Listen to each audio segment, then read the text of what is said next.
introduce myself. My name is Stephanie Perrell. I'm the Director of Enrollment Management in the College of Engineering and Computing. And we have some offices here today with us to talk a little bit about what they do and what they can offer to first-year students and students beyond their first year. So I'm going to give each office a chance to just kind of tell us what they do and what they would like for students to know. So I'm going to start with, I'm just going to go down the list of participants from what I can see. So we have the Center for Integrative and Experiential Learning. Did I say it right? Hello, everybody. My name is Sarah Matthews. I am an advisor for GLD with the Center for Integrative and Experiential Learning. That's SEAL for short. And I did prepare a little, I think it was 5-minute spiel. So as you know, I get started. We are UofSC's comprehensive initiative to enhance undergraduate education and build a culture of integrative learning. So what does that mean for y'all? That means we partner with several offices on campus to help you get the most out of your experience at UofSC by getting involved beyond the classroom through community service, study abroad, peer leadership, internships, and research. We also help you make connections between what you learn within your coursework and beyond the classroom, and articulate how you can use those connections to lead at USC and beyond. And how we do that piece in particular is by offering graduation with leadership distinction, which is an academic distinction that you work towards over the course of your time at Carolina. You can earn GLD in one of 5 pathways: community service, global learning, professional and civic engagement, diversity and social advocacy, and research. There are 6 requirements. A couple of them you don't have to worry about until closer to graduation, but they are a 3.0 GPA, core beyond the classroom experiences, 3 additional beyond the classroom experiences that we call enhancement experiences, and then 2 courses off an approved course list, and then a public presentation and e-portfolio. You know, the benefits of this is that once you earn GLD, it will appear on both your transcript and diploma. You get fancy cords to wear at graduation. And throughout the process of completing the e-portfolio, your senior year, you'll have an e-portfolio you can share with potential employers and grad schools that feature samples of your work that you've done over the course of your time here. You also kind of develop that ability and demonstrate your ability to think critically and solve problems. And that'll help you articulate what you've learned at Carolina and what you bring to the table when you take the next steps afterwards. To get started, you just visit our website. It's sc.edu/GLD. Watch a short orientation video and then register in our application system, and then schedule an appointment with one of our GLD advisors to help you make a plan for earning GLD and getting involved at the University of South Carolina. Thanks. Very informative. Okay, so let's go to Kate. Hello. So I'm Kate Dominguez, and I work at the Student Disability Resource Center. So our office, in a nutshell, we are the place where students who've received accommodations in the past, whether it be IEPs or 504 plans from high school, or if they're getting just newly diagnosed when getting to college or during college, they come to us and we register them for accommodations for the classroom. Some typical accommodations that students typically will ask for are time and a half for testing. That's a big one that students have used previously, like in the K through 12 setting. They typically, you know, approving for voice recorders, you know, acting as a liaison between students and professors. If there's anything going on, you know, just being a general resource and, you know, working with different campus partners. So we have a relationship with the College of Engineering. We have relationships with the counseling and psych services on campus, student health services, student success center. We know just about all the resources on campus and can direct students in the right direction if they're experiencing any issues. We handle all types of disabilities: mental health, autism, ADHD, learning disabilities, physical, mobility. We work with students who have food allergies as well. Some students who may need assistance with Greek meal plan or a regular meal plan as well. and getting accommodations on limited food access and everything like that. So we're here to make the campus more accessible in the classroom setting and, you know, other things that might be going on as well. Sorry, I talk really fast today. Okay, that's a great overview. Thank you. So if a student thinks that they may have a disability they want accommodations for, how would they get in contact with you? So they can go to our website and we have an application process and it's all explained right there. They'll go to the website, click register with us, and then we'll explain what we need. So they'll complete an application and then submit supporting documentation. So a lot of students will think that just submitting those two things has completed the process for them. They're not registered until they've met with a coordinator. So I'm a coordinator with the office. And we'll go over the approved accommodations and we'll explain how to utilize them and put them in place every semester. So that's like a crucial step sometimes students will miss and they'll just think it's done, but we'll send emails saying like, hey, you're not done. So step one is just visiting our website and completing that process. Great. How many students do you think take advantage of what your office offers? I'd say our population, I think we're about 3,000 registered, give or take, with like people having just graduated in August, and like we've got a pretty high influx right now of applications coming in. Our office does follow the ebb and flow of the semester, so at the beginning we're usually pretty busy, then it kind of teeters off, and then it comes back up for midterms, and then again for finals. So really at any given time, our numbers usually are continuing to grow. Cool, thank you. Mm-hmm. All right, so next up is Taryn with the Career Center. Yes, hello. So my name is Taryn Asbury. I am the career coach for College of Engineering and Computing students. So I work at the Career Center. I'll give you a little bit of an overview of what that is in general and also my specific role with that.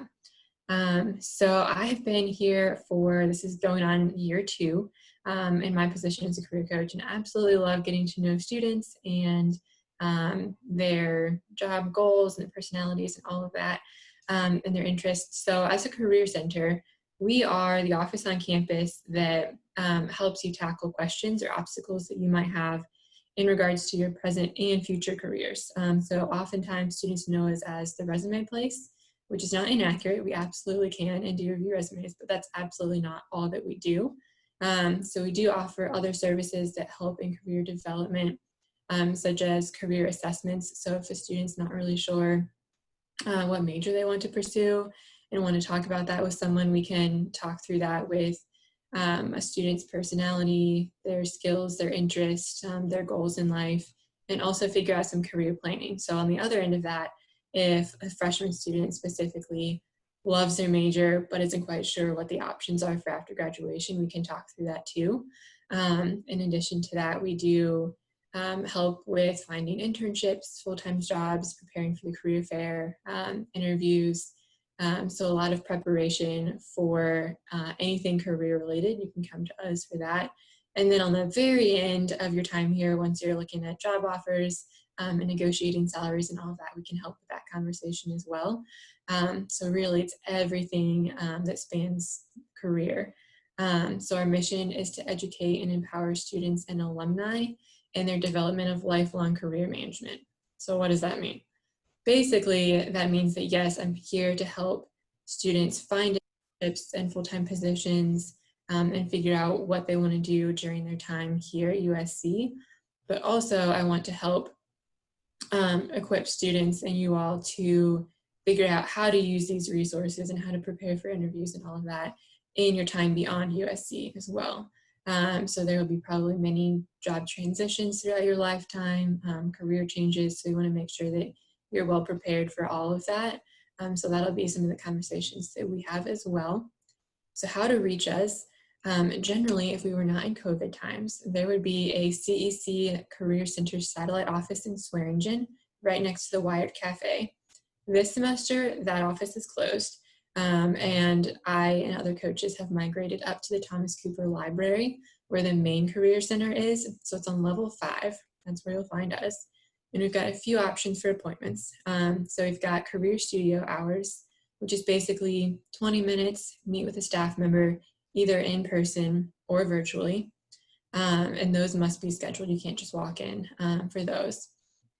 We also have in-person and virtual appointments with your career coach. So those are half-hour, hour-long conversations with myself or a graduate assistant who is trained for College of Engineering and Computing students. So both of those, all of those, you will find how to schedule that on Handshake. And I'll go into a little bit more of what Handshake is in a second. And then we also have extended virtual hours as well. So be on the lookout for that, more information there. And then finally, the last way to reach out to us is using the live chat feature on our website. So we just started using this, super exciting, but if you have like a quick question that you want to ask, feel free to just put that in our live chat, and we have that monitored from 9 to 5 every business day. So next steps for you as first year students. I mentioned Handshake a little bit earlier. So that is the main career center management platform that we use. So on Handshake, you will find how to schedule appointments with us. We also post jobs and internships that we approve. This year, things are going to be a little bit different with our career fair. And so our career fair is not going to be in person, no surprise. It will be on the Handshake virtual platform instead. So make sure that if you're interested in that, you go check out that, as well as a ton of other virtual events. Employers are knocking down our doors saying, hey, can we talk with students through info sessions or workshops. So all of those are housed on Handshake as well. So first step for you as a first year student is to activate your account. You will go to sc.joinhandshake.com. You already have an account. All you have to do is log in with your UofSC credentials to activate it. It'll ask you a few questions to get to know your interest and your career goals. And the more you fill that out, the more helpful it will be because it uses the same algorithm as Pinterest and Netflix to figure out what suggestions to give to you. So check that out. Get to know your specific career coach. Like I said, I specifically help students in the College of Engineering and Computing. There are other coaches for other colleges as well. And then check out Explore Handshake and try to see if there are some Career Center employer events that might be of interest to you. Thanks. So a question that I know some students ask a lot is, how soon can a student get an internship or co-op? Yes, so that is as soon as the student is interested. Generally, we see a lot of co-ops between junior and senior year. And internships, that's the most common time, but it's not unheard of for students to have internships between like sophomore and junior year. So it just depends on the experience a student has and how much they go out there and apply for those internships and the connections that they make while they're here at UofSC and going to events and such. So it's never too early to start that search. It's probably earlier than you would expect, both for the internship search and for the full-time job search. So let us know if that's something that you're interested in. Great. And one last question for you. How early in their 4 years should a student start taking advantage of what the Career Center has to offer? Yesterday. So as soon as possible. So everything from, like I was saying, with figuring out, is your major right for you, or what do I do with my major? We can have those questions. And that happens all the way throughout a student's time at UofSC. But if a student knows that, then great, what are the next steps? Let's look at your resume, let's look at cover letters. If you want to figure out how to network and what all of that means, we can talk about that too, because that's a large part of the job search. So really there's, no matter where a student is with figuring out what they want to do, we can help with that. So whenever, visit us frequently, as soon as possible, amidst everything else that you have going on. Yeah, it was definitely a lot easier when y'all were in Swearingen, so I hope that y'all come back soon. I hope so too. I miss it. Yeah. Thank you. All right, so next up would be Taylor with Study Abroad. All right, hi everyone. I'm Taylor Armstrong. I work in the Study Abroad office. Actually, we had a name change So we work in the Education Abroad office. So I am still getting the hang of that. We, on top of everything else that happened this summer, decided to change our name. So we're just full of all of the change. So we are the Education Abroad office. It seems to really kind of encapsulate more of what we do. So it's more than just offering study abroad opportunities. So we do offer the following. So we have traditional study abroad opportunities, which is you can go abroad for anywhere from 5 days to a whole academic year and anything in between. And so we have traditional study abroad opportunities where you would take courses or maybe just one course that would apply back to your USC degree. And we have a variety of different types of programs, which I'll talk about in a minute. But in addition to study abroad, we also offer internship opportunities abroad. So we do work closely with the Career Center in having some international internship opportunities available to our students. In addition to internships and study abroad, we also have research opportunities abroad.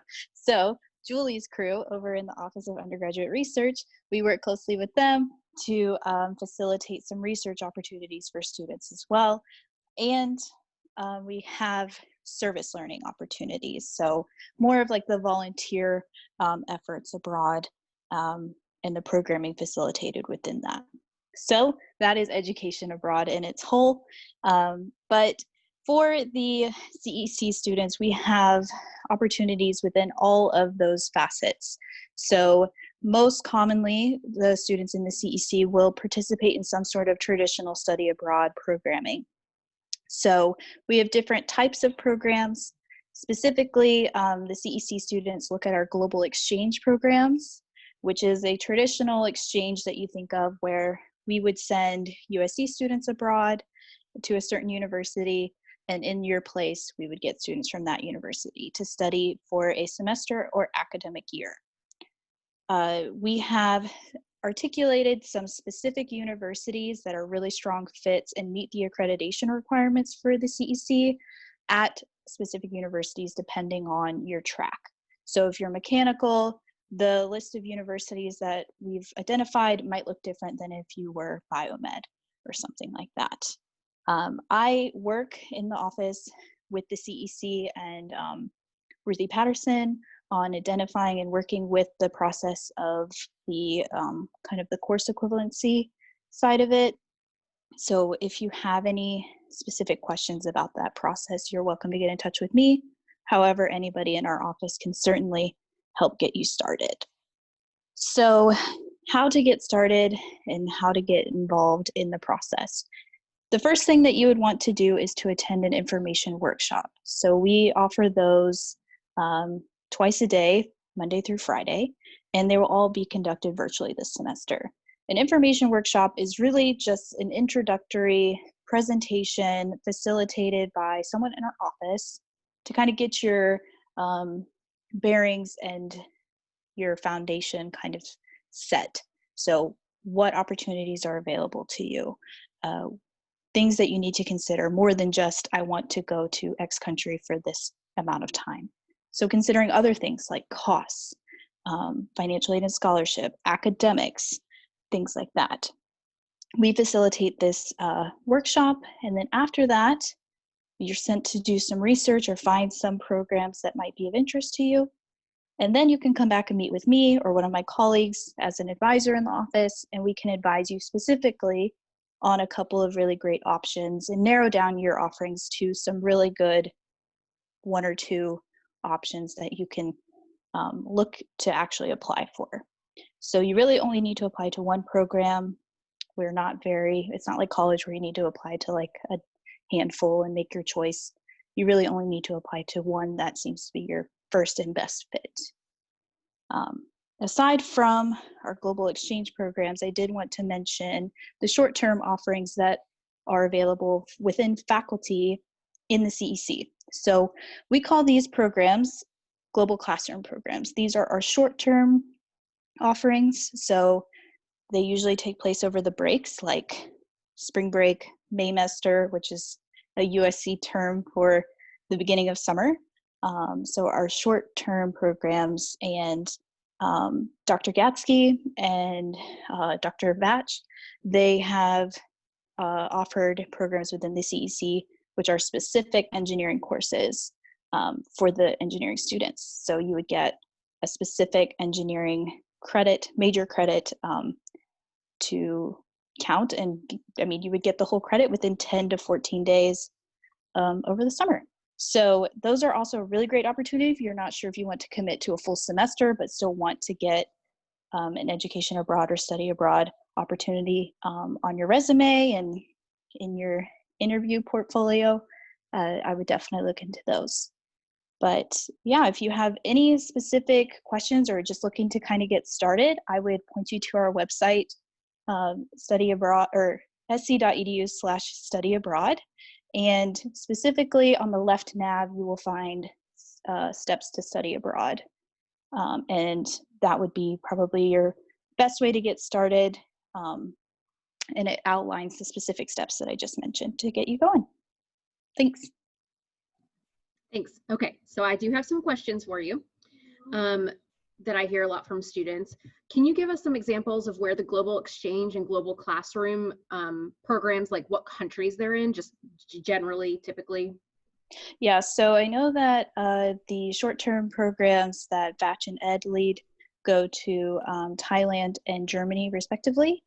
And for our exchange programs, some common areas are really English speaking. So that does help with the curriculum to offer a bit more in English. So Australia is very popular, the UK, Ireland. But aside from that, we still have some offerings in Spain, Thailand, and I believe Cyprus is a new one. So an island in the middle of the Mediterranean.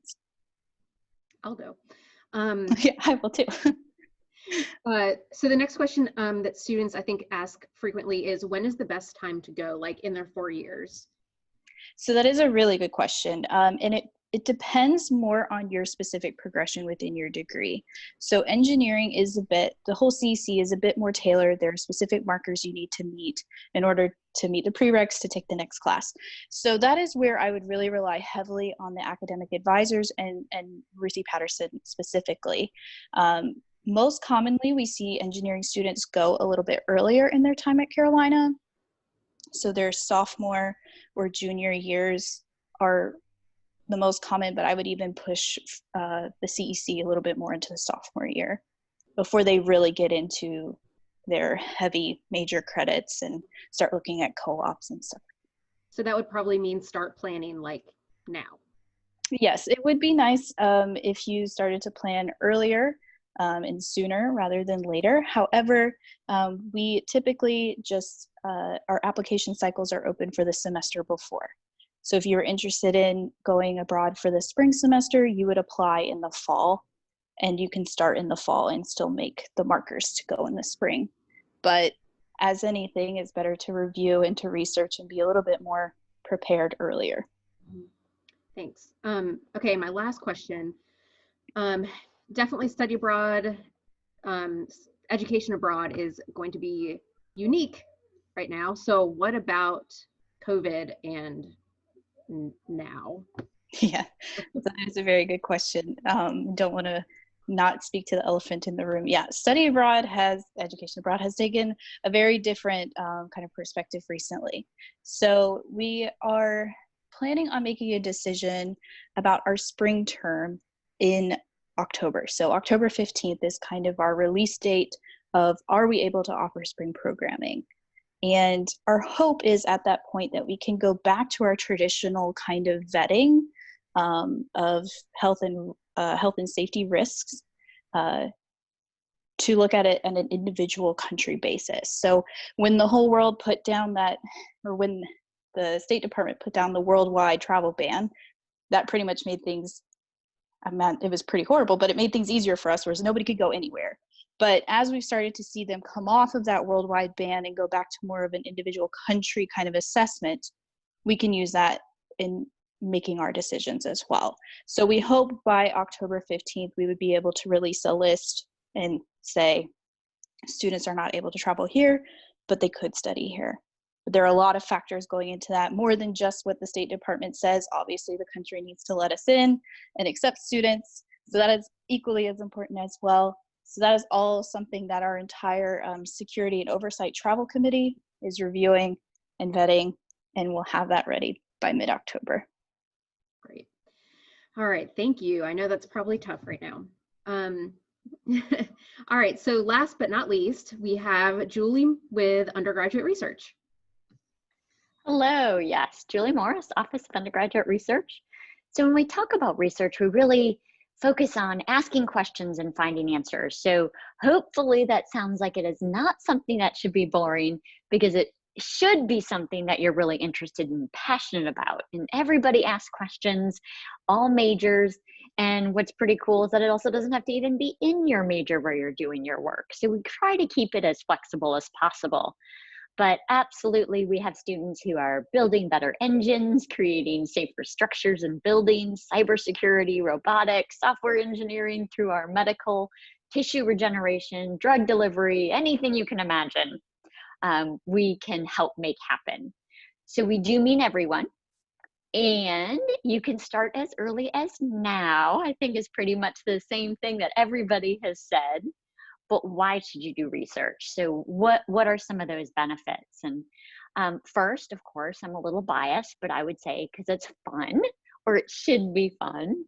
But truthfully, it also, I mean, it just looks incredible on a resume or grad school application.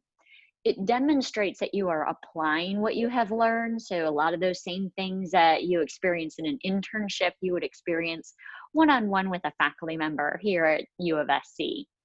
It also shows all those key skills that employers are looking for: motivation, initiative, team player, independent worker. And what's also a bonus is a lot of our activities for research are paid. So that's a good thing. Now, how does OUR help our students? So first, I do want to, I'm going to put in the chat box here our website. So we break down our services in 3 ways. So first thing we do is we help you find the faculty and opportunities to engage in research. So think of us as Match or eHarmony. We have money. That's always a good thing too. So once you're involved, we have grant awards that you can apply for, and we'll talk with you about what grants you're eligible for, and then how to go forward with that. And then it's no fun to just keep those amazing accomplishments to yourself. So we also have showcasing opportunities where you get to share and show off what you've done. So essentially, what to remember. One is that you can get started now, and we have research consultations by appointment, and you can go to our Getting Started webpage, which is the link that I provided. And we have those consultations virtually right now. And it all boils down to, we are here to help. So the Office of Undergraduate Research will help you explore and figure out what your passions are, and then help you find that faculty member who's going to make that great connection for you to get the experience for your next steps. Great. Thanks, Julie. So I have, I think, 2 questions for you. Can you give us an example or 2 of some cool CEC related research that you've seen students do? Sure. We had a student who was an interesting double major of computing and music. And she was able to make a robot read music and dance to it. It was the coolest thing ever. I was astounded. And then, of course, we have some students who are working on the floor vibration. So helping seniors stay in place, being able to live at their own homes for longer. So a floor that could detect when somebody has fallen and make notifications. We've had students who worked on better concrete and better asphalt for roads, so that they're more environmentally friendly. And so the rainwater, instead of running off of it, will actually soak through it. Wow, we have a great website that shows a lot of examples of our past award recipients. And so that can be a really good place too. If you're not sure what to do, you can take a look there, or of course, like I said, we're here to help. Great, thanks. So correct me if I'm wrong, but students could potentially work in an undergraduate research on a project for multiple years, or maybe for just a semester and then find another one. Like there's a real variety of how you can do it, right? Yeah, that's a great point. The most important thing is flexibility and figuring out what you are interested in. So we very much encourage students to start out, try it. If you find you love it, then you'll probably stick with it for multiple semesters. If you find that it's not quite the right fit, or if you're at that point, talking about the Career Center and exploring your major and exploring which part of your major you're most interested in about, perhaps one semester you try one activity, maybe you're building better engines or looking at how new biofuels are made, and maybe next semester you're trying a different aspect. And so we encourage either sticking with it or switching as what works best for you. Yep. Okay, cool. And are there any impacts right now to research with COVID? That's a great question. It really is dependent on the faculty project that's going on.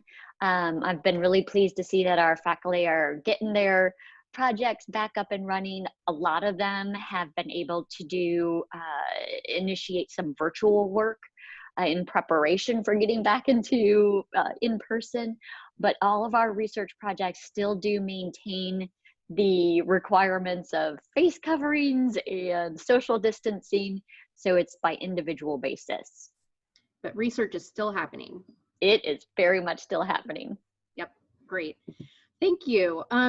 So I just want to see if any of the students that are here now might have any questions. You can feel free to unmute yourself, or you can type into the chat box if you have any of your own questions for anybody.